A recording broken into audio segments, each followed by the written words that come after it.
Hola a todos, bienvenidos. Les saluda Dalifer López y en esta ocasión tendremos una entrevista muy interesante acerca del impacto del COVID-19 a nivel mundial y esto orientado a la salud.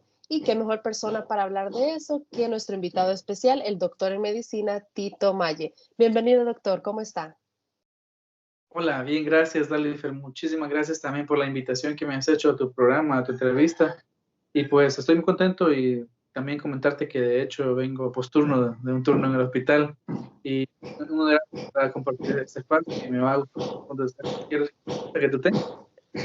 Ok, muchísimas gracias por haber aceptado nuestra invitación, doctor, y me alegra saber que está bien. Primeramente, doctor, queremos conocer un poco más acerca de usted. Sabemos que es de Sonsonate, ¿cierto? Es correcto, Dalifer. Soy de Sonsonate. Para ser más específicos, de un municipio que se llama Nahuizalco. En Nahuizalco, pues ahí llevé de hecho mi educación básica. Y me gusta ese lugar, muy bonito, la verdad, y casi que siempre estoy Sí, tratando de visitarlo. correcto. Nahuatl es un lugar muy bonito, un lugar lleno de cultura y de tradición. Entonces, sus estudios básicos fueron en Nahuizalco. Así es. Luego, posteriormente, me tocó que ir a Sonsonate para llevar a cabo mi educación media en el Colegio San Francisco de Asís. Fue una experiencia bastante bonita, la verdad, y comentarte rápidamente que después de estudiar mi educación media, me encaminé a un proyecto de servicio a personas en la ciudad de Guatemala y estuve por 2 años sirviendo a la gente de Guatemala en diferentes municipios, no solo en la capital. Después de esos 2 años, pues fue una gran gratificación para mí el poder recordar los Sí. recuerdos, tener los recuerdos, perdón, de esos momentos. Y me impulsó a mí también a tomar esta decisión de incursionarme en medicina. Comprendo, qué bonita forma, ¿no? De haber obtenido toda esta experiencia en distintas áreas. Y luego, doctor, ¿dónde estudió la carrera de medicina? Fíjate que cuando regresé de ese programa, yo me incorporé a la Facultad de Medicina de la Universidad Salvadoreña Alberto Masferrer. Fue donde saqué el doctorado y pues concomitantemente al iniciar la carrera también estuve trabajando en un call center. Y en la etapa de mi vida también tuve que desarrollar otras habilidades como financieras, también en idiomas, porque también sé hablar francés, mandarín y ruso, a la vez que también soy músico y escritor, porque he escrito varias composiciones literarias a lo largo de mi vida y pues eso me ha llevado a ser el profesional que soy ahora y la medicina me encanta. Luego estudié en administración financiera y otras cosas que son bastante importantes. Pero sí, la educación en cuanto a la medicina sí fue en la Universidad Salvadoreña Alberto Masferrer. Excelente, doctor. Me parece muy interesante que se ha desarrollado en distintas áreas. Lo mencionaba, su profesión, que es la medicina, también en idiomas y en economía. Me parece algo muy impresionante. Así que actualmente, doctor, ¿dónde está laborando? Fíjate que estoy trabajando en el Hospital El Salvador, ese hospital que está ubicado donde antes era CIFCO y el cual está Correcto. tratando a pacientes por COVID-19. Es una increíble, la verdad, lo que uno puede ver ahí. Y ahí me encuentro laborando. Anteriormente estuve en otros hospitales, pero ya y estoy en el Hospital El Salvador. Comprendo. Es bastante interesante e impactante, me imagino, ser parte de las primeras filas del personal que está combatiendo esta pandemia, porque saben de primera mano la realidad que estamos viviendo a nivel mundial y, claro, en nuestro país. Doctor, ya que estamos entrando en este tema de la pandemia, quisiéramos saber su opinión. Este año 2020 sabemos que ha sido de muchos cambios en las rutinas de todas las personas. Lamentablemente han habido muchas pérdidas. Eh, Quisiéramos saber qué opina respecto a las medidas que se han implementado para combatir este virus en otros países. Fíjate que han variado bastante. Podemos ver que en algunos países no lo acataron de la mejor manera. Por ejemplo, Europa, en Italia, no prestaron atención a lo que eso significaba en un inicio y les impactó de gran medida. Posteriormente, ellos cerraron todas las fronteras y así igual otros países. Y yo creo que es importante que se debe priorizar la vida de las personas, al igual de garantizar los derechos de las personas en cuanto a la vida digna, la salud. Entonces, En ese aspecto, yo creo que sí, ningún país estuvo preparado como debía ser. Incluso aquellas potencias que nosotros llamamos primer mundo, como Estados Unidos, España, Alemania, todos fueron golpeados. Es en tal caso como el Estados Unidos en este momento está teniendo rebrotes y eso que están supuestamente preparados con todo el equipo médico y está todo en vanguardia. Correcto. eh, el aspecto es diferente porque de una manera lo aborda Europa, Italia, España, cerrando nuevamente sus fronteras, y de otra manera Estados Unidos no cierra fronteras, no detiene la economía, y creo que siempre hay un daño colateral. Pero lo mejor sería que los gobernantes de esos países puedan desarrollar y definir los planes y programas que van a permitir que el daño colateral sea menor, tanto en cuanto a vidas de sus ciudadanos como en cuanto a su estabilidad económica. Entonces, partiendo de eso, doctor, ¿usted considera que, por ejemplo, los servicios médicos u hospitalarios, ya sean, bueno, más que todo públicos a nivel mundial, han sido del todo efectivos, basándonos en esas medidas que han estado tomando, esos servicios que ellos también han estado proporcionando, han sido efectivos? He podido ver que perdón. Bueno, ahí está. Pensé que estaba en mudo el micrófono. He podido ver que algunos países lo tomaron de buena manera.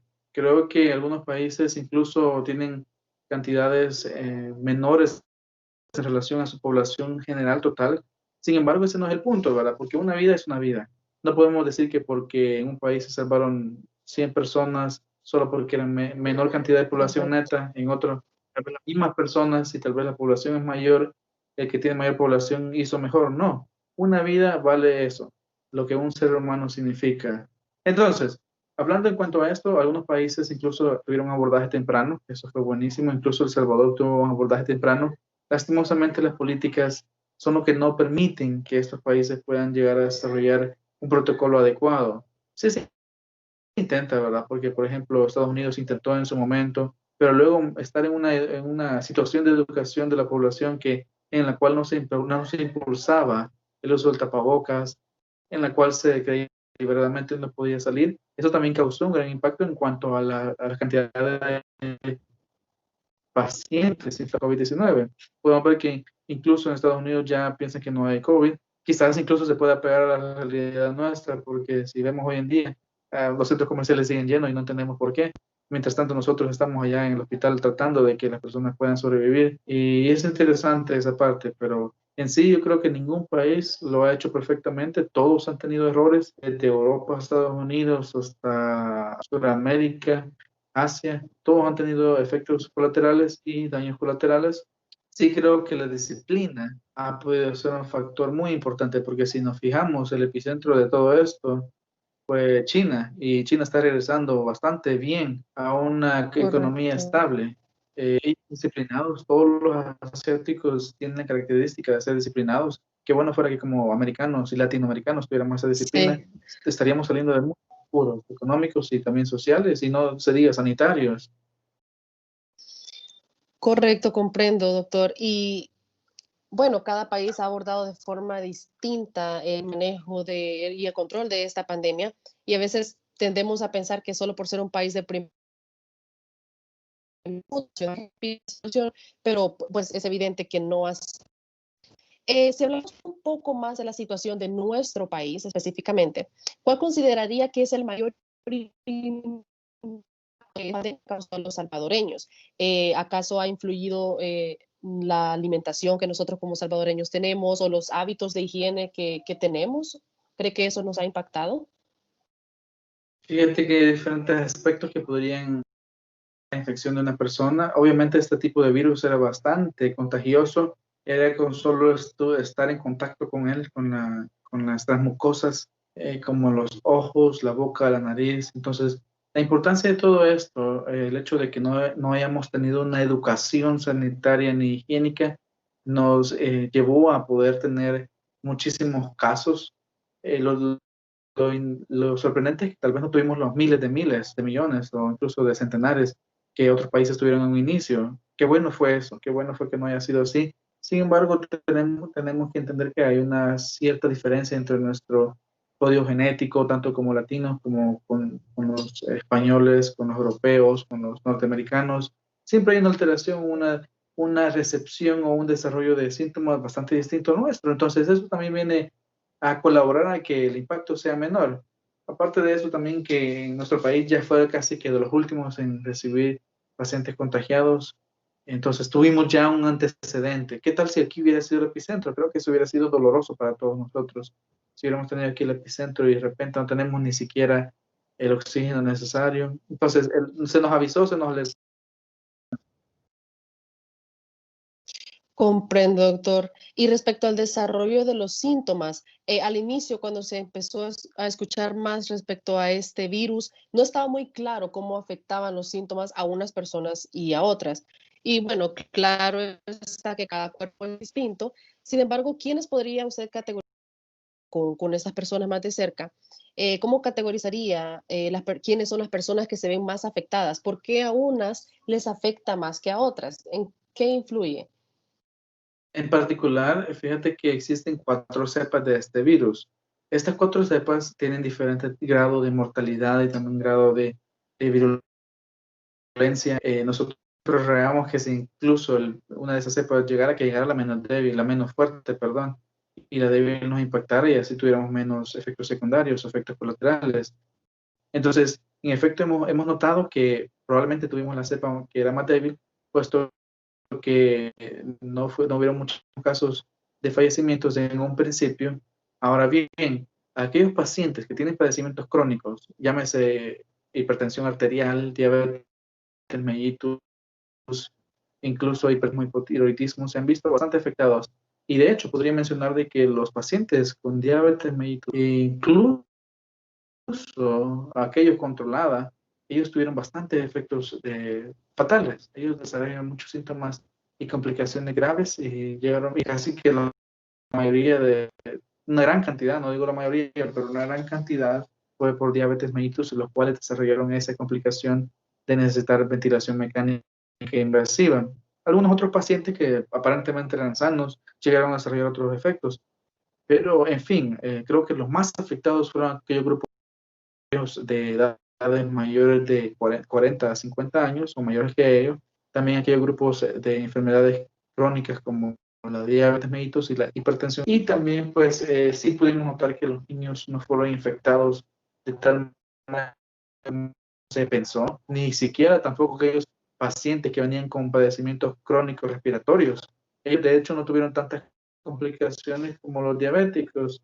Entonces nos vemos aquí en la situación, nos está dictando algo, nos está diciendo de que nuestro estilo de vida también influye bastante en cuanto a nuestra probabilidad de desarrollar complicaciones en una futura enfermedad, porque usualmente nosotros llegamos a ser diabéticos por tener un mal estilo de vida, el sedentarismo y todo ese tipo de situaciones nos afectan. Entonces, en conclusión, los niños menos afectados, también los pacientes con patologías crónicas respiratorias, pero sí se vieron afectados los pacientes con patologías crónicas como la hipertensión y la diabetes mellitus. Comprendo, doctor. Muy interesante esta información. Eh, ya con estos detalles, ¿considera que hay alguna forma en la que se pueda, digámoslo así, evitar que este virus cause tanto daño en nuestro cuerpo? Y esto sería válido a través de algún tratamiento casero, porque debemos de aceptar que en nuestros lugares de origen, aquí en nuestro país, existen muchas tradiciones y escuchamos lo que nos dicen nuestros familiares, nuestros abuelos, que dicen, bueno, bebe algún té de tal fruta y te vas a sentir mejor. Tenemos esas creencias o tradiciones. En este caso, para evitar un impacto más fuerte en nuestro cuerpo, ¿sería válido algún tipo de tratamiento casero o realmente eso no es del todo efectivo? Prácticamente como médicos tampoco estamos directamente rechazando los métodos de medicina natural. Sin embargo, sabemos que es irresponsable el que nosotros lleguemos a consumirlas sin consultar antes a un profesional, porque a veces eso sucede como las personas que son mayores en el acceso a la salud y tampoco tenían acceso a poder pagarse una consulta, y se han venido creando ese tipo de factores como incluso el consumo de algunos bebrajes y también algunos medicamentos caseros Yo recomendaría que primero se consulte. En este tiempo se ha implementado en casi todos los centros sanitarios o centros de salud, como la unidad de salud, promotores, cualquier promotor o de salud que la alcaldía o las municipalidades lleguen a tener. Es importante que se consulte, ya que si nosotros bebemos cosas solo por beberlas o empezamos a tomar de una cosa y de otra, comer de esto y aquello, vamos a llegar a alterar incluso nuestro metabolismo. Nuestro hígado puede llegar a sufrir un pequeño choque o pequeño colapso para poder causar complicaciones en un momento. Entonces, tener en cuenta, también es importante que podamos consultar lo más pronto posible antes de desarrollar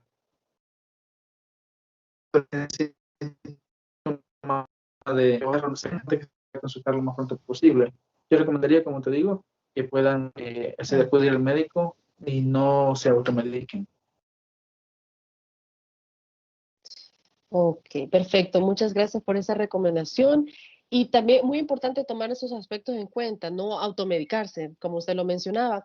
Ahora bien, como también nos comentaba El Salvador, que es donde están los pacientes de COVID, disminución en el número de pacientes que da positivo o sospechosos, o realmente los números no han sido tan alentadores, porque vemos en las calles muchas personas que ya están realizando sus actividades diarias, como si el virus ya no a veces influenciar por publicaciones de cualquier tipo donde dice que el coronavirus está disminuyendo. ¿Es eso real o la verdad es que el número sí sigue igual en alza? Muy bien, fíjate que sí era importante en un inicio que se empezaran a cuantificar los pacientes fallecidos, que Doctor, estamos estábamos en una teniendo un pandemia. poco de dificultad para escucharlo. ¿Me escuchas ahora? Perdone que lo Rebeca? interrumpa. Está bien, está bien. ¿Me escuchas ahora, Dalefa? Sí, sí, ahora sí, gracias. Ok. Puede continuar. Te mencionaba de que la situación es que desde un inicio era importante que se tomara en cuenta casos de fallecidos por sospecha de COVID. Se presentaron datos que eran tristes, porque sí fueron tristes, pero no cuantificaban aquellos que eran relacionados a las sospechas, solo contaban con los que eran confirmados. Y entonces, tú te pones a pensar de que si un paciente consulta hoy mismo desarrollando síntomas y hoy mismo se agrava, lo ventilan mecánicamente y ya para mañana muere, era muy corto el tiempo para hacerle una prueba de COVID, entonces no se podía tomar en cuenta ese como un confirmado. Entonces es importante que el gobierno o las entidades sanitarias pudieran demostrar a la población aquellas muertes por sospechas de COVID-19, porque de esa manera sí se representarían la cantidad de fallecimientos que eran reales, porque yo me recuerdo, yo estaba incluso en ese momento en Cojutepeque, yo veía no menos de 7 fallecer cada día.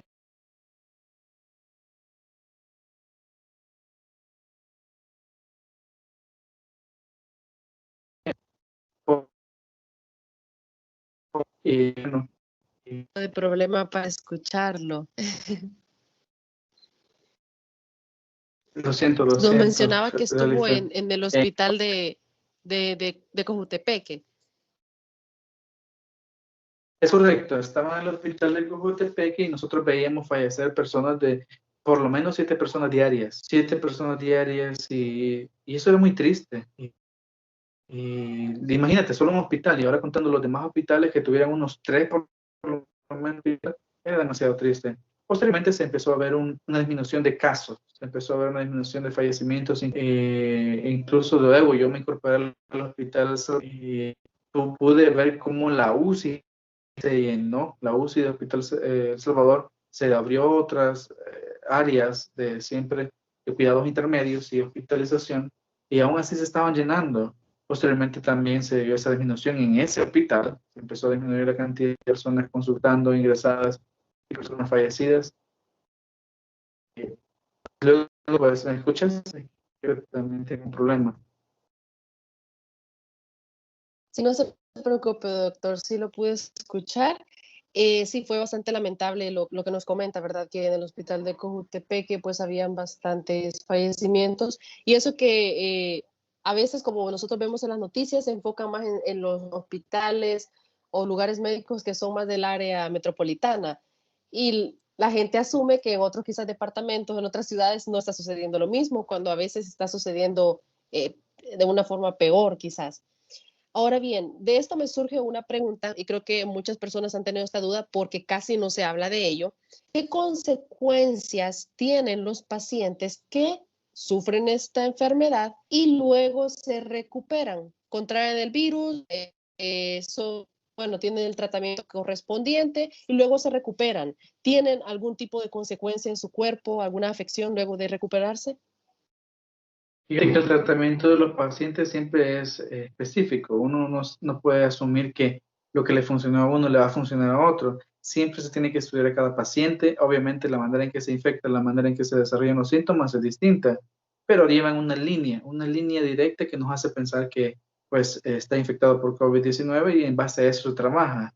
Ahora bien, aquellos pacientes que la llevan mal y pasan mal y terminan mal, fallecen, esos pacientes incluso al hecho de pensar de que tal vez sus familiares también estén enfermos o lleguen a enfermarse. Aquellos pacientes que se llegan a curar, incluso después de haber desarrollado complicaciones, pueden llegar incluso a desarrollar una fibrosis pulmonar. Eso es bastante triste porque cuando un paciente ya está con fibrosis pulmonar, necesita de suplemento de oxígeno continuo. Es donde se necesita luego que compren su oxígeno propio, que tengan sus tanques, sus bigoteras, y aquí otros pacientes también que no eran diabéticos pueden llegar a desarrollar diabetes, también pueden llegar a desarrollar hipertensión arterial. Y lo que hemos visto que se ha hecho bastante frecuente es que llegan a desarrollar una insuficiencia renal que la cual se puede tratar con diálisis únicamente cuando ya está en grados elevados. Entonces, este tipo de padecimientos llegan a tener aquellos que llegan a salir de esa situación de haber sido infectados y haber desarrollado complicaciones por COVID-19.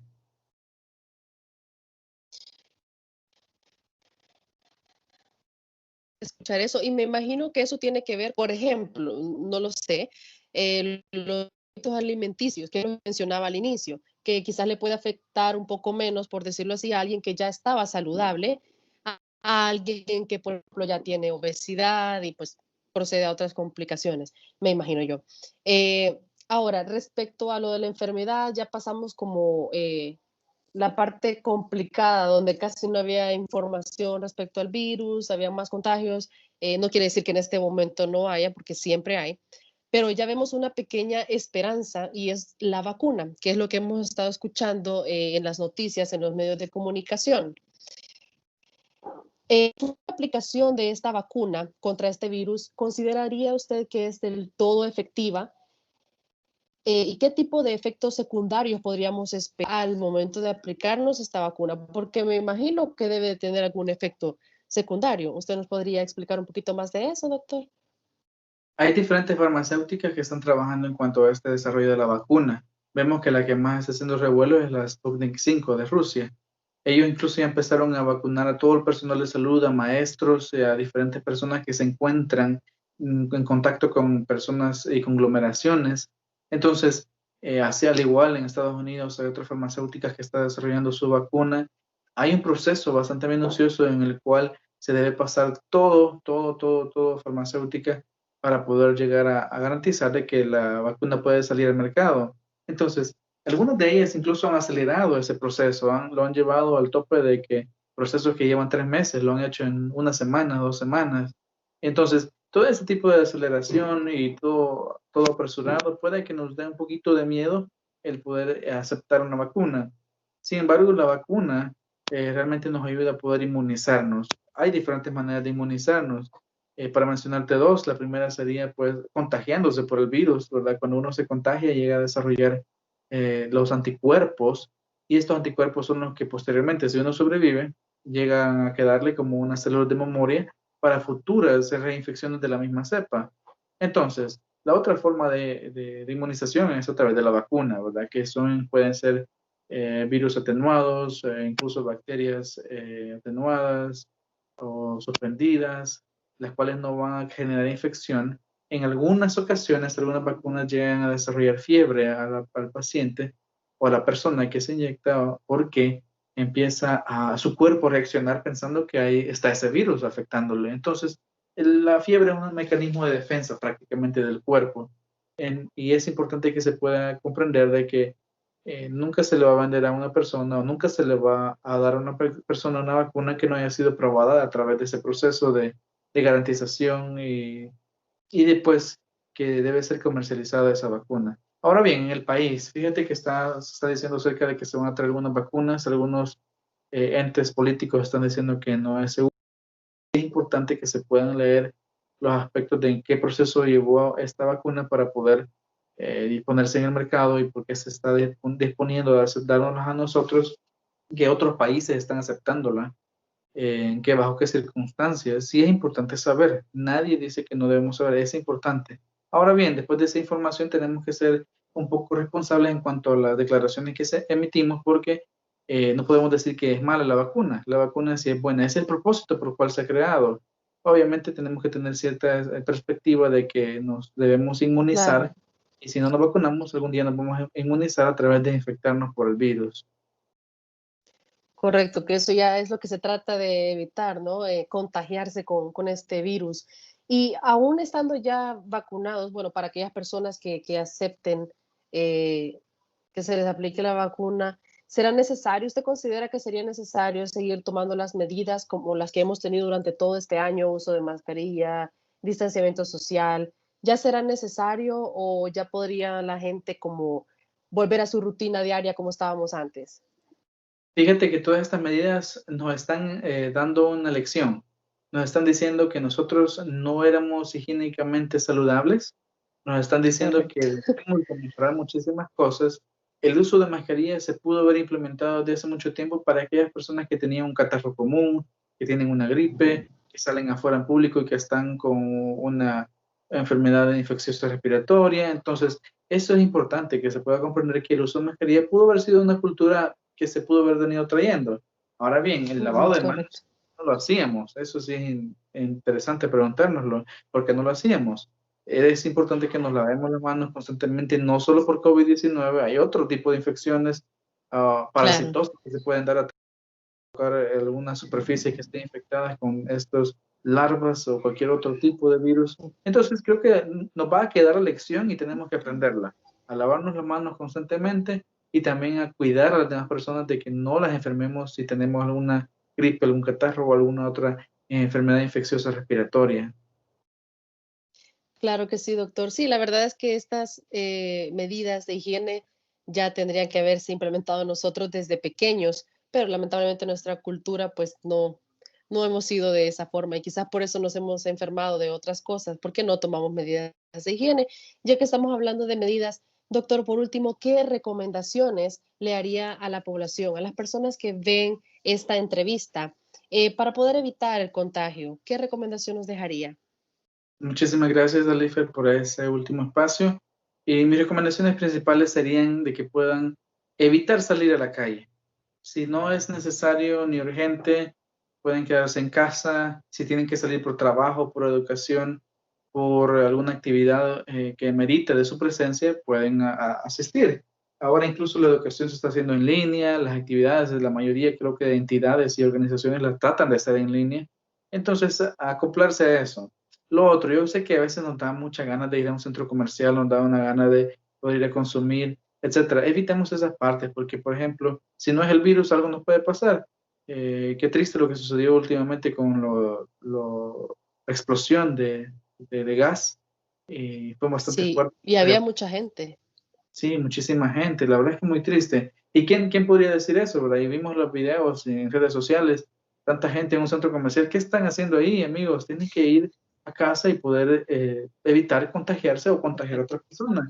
Incluso eso es importante, que puedan permanecer en casa. Si salen, no olviden su tapabocas, mascarilla, lleven su alcohol gel, no toquen superficies constantemente. Si pueden evitarlo, evítenlo. Y si las tocan, lávense las manos o pónganse alcohol gel, a la vez que también pueden usar su tapabocas en público y pues cuando estén con alguien que está enfermo o si ustedes están enfermos también. Si tienen algún síntoma o si tienen sospechas, consulten a un médico en la unidad de salud, hospital o cualquier personal de salud que ustedes se encuentren. Muchísimas gracias, doctor, por la información que nos ha compartido durante toda esta entrevista, al igual que por estas bastante interesantes recomendaciones que esperemos que cualquier persona que vea esta entrevista pueda aplicarlos. Y de verdad que es algo muy relevante y muy importante para todas las personas conocer de nuestra realidad, no solo a nivel nacional, sino internacional. Muchísimas gracias por haber aceptado nuestra invitación, doctor. Y con esto me despido. Tengan todos un buen día.